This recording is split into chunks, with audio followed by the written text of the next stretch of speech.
things were good, they were really good. If you read and believe the media, he's become one of your best friends. He's working for free for you. Well, I love the president. I just want to be clear about that. I think President Trump is a good man. The president has been so unfairly attacked in the media. It's really outrageous. And I've at this point spent a lot of time with the president, and not once have I seen him do something that was mean or cruel or wrong. Well, it was their mutual desire to help America, to save America from the decline and ruin of Kamala Harris and the Democrats that initially drove their friendship from day one. We're honored to be joined tonight by one of the people who is going to help us build this incredible future, and he is a truly incredible guy. His name is Elon Musk. President Trump must win to preserve the Constitution. He must win to preserve democracy in America. We have a new star. A star is born, Elon. I love Tesla. Elon is doing a great job. He's finding tremendous fraud and corruption and waste. I look forward to continuing to be a friend and advisor to the president. But then came reality. Adverse legal rulings by activist judges, Hill resistance to real spending cuts, a razor-thin margin, and hurt feelings by cabinet members who felt blindsided when they were doged without notice. So I'm not sure why Elon Musk waited a little bit to express his displeasure about the big, beautiful bill, and I don't know that he ever sat down with the president about the substantive disagreements with it. But of late, Elon Musk has been smashing the bill in posts like this. I'm sorry, but I just can't stand it anymore. This massive, outrageous, pork-filled congressional spending bill is a disgusting abomination. Shame on those who voted for it. You know you did wrong. You know it. Look, everybody who's watched The Angle knows that I wanted real cuts in military spending and would have cut a lot more to prevent Medicaid fraud. I would have cut more in places that we could have.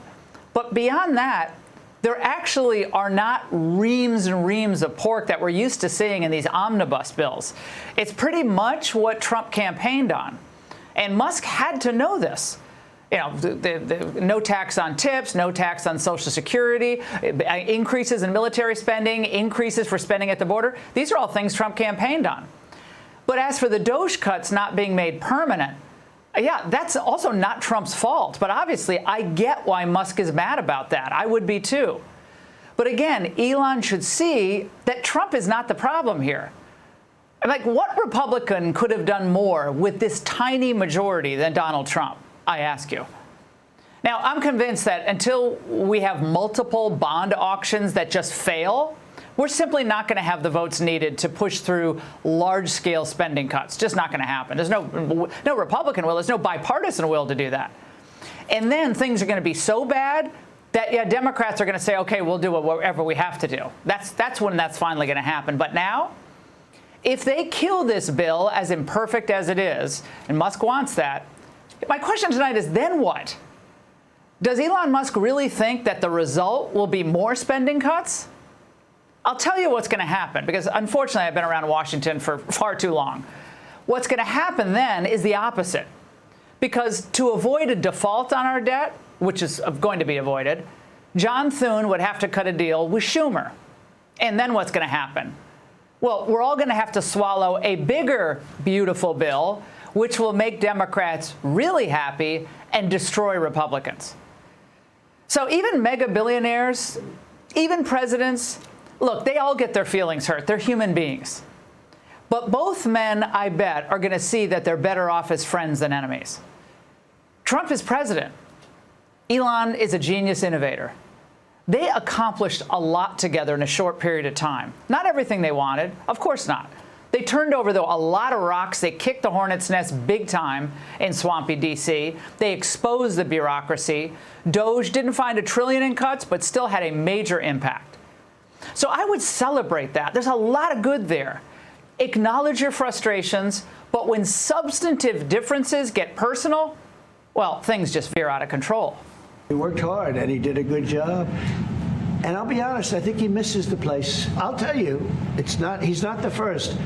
People leave my administration, and they love us. and then at some point they miss it so badly, and some of them embrace it, and some of them actually become hostile. I don't know what it is. It's sort of Trump derangement syndrome, I guess they call it. We've done a great job. Elon knew that. Elon endorsed me very strongly. He actually went up in campaign for me. I think I would have won. Susie would say I would have won Pennsylvania easily anyway. Well, of course, that set off Musk, who responded, quote, "Without me, Trump would have lost the elections. Democrats would control the House. Republicans would be 51-49 in the Senate." Well, we don't really know that, but Elon Musk did an enormous amount of good, especially in places like Pennsylvania. But Trump won an election without him back in 2016, and Trump did have major momentum from the Biden debate on down, even before Musk entered the scene. Although, again, the angle was clear from the beginning. Musk's help and his enormous financial contribution was invaluable. And it seemed to me really selfless. But Musk went on to tweet, "Such ingratitude." Well, again, I think he's wrong there. Trump expressed his gratitude publicly over and over again. He's done a fantastic job. He didn't need this. He didn't need it. Today it's about a man named Elon, and he's one of the greatest business leaders and innovators the world has ever produced. I just want to thank Elon for his time as a special government employee. Now, stop to think how happy the media and the Democrats are today. They always wanted to break this alliance. I said this last week, and today they got their wish. Again, just last week, we told you that their relationship was always an unlikely one. Trump's always been a populist. Sometimes he was a Democrat, sometimes but he's always been a populist. He's a real estate guy who does deals. Musk has pretty much always been a libertarian, a tech and engineering guy, innovator. At Tesla, at SpaceX, he's the top dog. He orders people around, and he has a right to. But in Washington, Trump's the top dog, and he calls the shots. Always, the other two branches of government, though, are checking him. And just like Elon does at his companies, Trump does the best that he can. And until recently, Elon understood those challenges. But the president is the elected representative of the people. So he's representing the will of the people. And if the bureaucracy is fighting the will of the people and preventing the president from implementing what the people want, then what we live in is a bureaucracy and not a democracy. He was 100% right then, and he still believes that, and he's right about that. So I get it. Again, Elon is frustrated that common sense things aren't getting done in D.C. But again, he hasn't been in D.C. This has been going on in D.C. for, decades and decades and decades. Things aren't just happening now. More isn't being cut? Yeah, of course not. But train your frustration not on the guy who's fought everyone to get where he is, but on the people who are blocking Donald Trump. And as for the president, he should simply disengage. Musk is his own person. The government contracts that he has stand on their own merit. They shouldn't be called into question. Threatening to pull them, that's not wise. When 5 minutes ago you were, of course, hailing Musk's work and helping rescue the stranded Americans in space. Elon Musk is like the Thomas Edison of our time. He sacrificed for America personally and professionally. And he wanted to make the Trump presidency happen, and it did.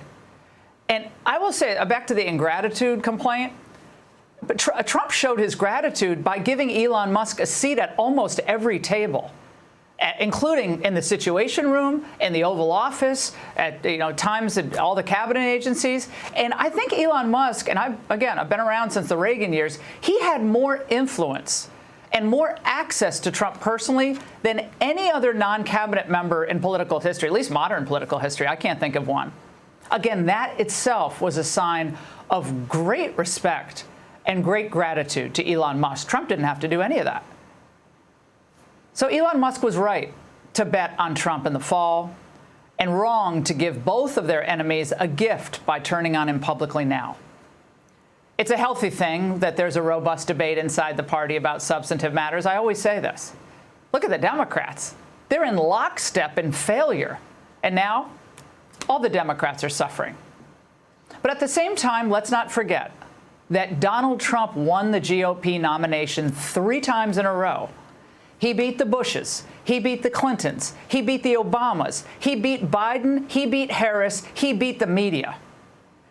So voters prefer him on key issues.